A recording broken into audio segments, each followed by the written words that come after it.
بسم الله الرحمن الرحيم، والصلاة والسلام على أشرف المرسلين سيدنا محمد النبي الأمين إلى يوم الدين. النهاردة في عملتين مدينة العالمين الجديدة زي ما حضراتكم شايفين. طبعا العملة دي يا جماعة بيبقى فيها أخطاء كتير جدا بالنسبة للعملة. هنا هنشوف الإطار زي ما حضراتكم شايفين واسع بالنسبة للإطار الداخلي للعملة، والمنطقة التانية طبعا زي ما حضراتكم شايفين الإطار ضيق من هنا. طبعا العملات الجديدة كلها والتذكارية بالأخص فيها غلطات كتير جدا جدا ولكن ما تعتبرش يعني حاجات نادرة يعني. دي طبعا عملة مجلس الدولة زي ما حضراتكم شايفين، اليوبيل الفضي اللي ده مجلس الدولة.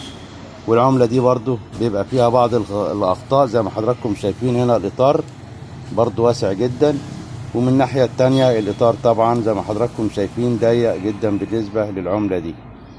طبعا أكترية العملات التذكارية زي ما قلنا قبل كده فيها غلطات كبيرة جدا، ولكن لا يعتد بها هذه الأخطاء عشان برضو الناس اللي بتعلق في التعليقات وكده.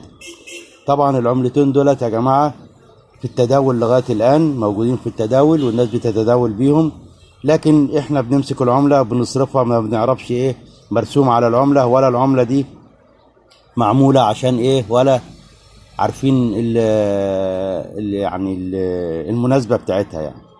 فضلا وليس امرا الاشتراك بالقناة وتفعيل زر الجرس بالكل عشان يوصلكم كل جديد، واللايك ان شاء الله عشان يوصل لكل واحد من المشاهدين. السلام عليكم ورحمة الله وبركاته.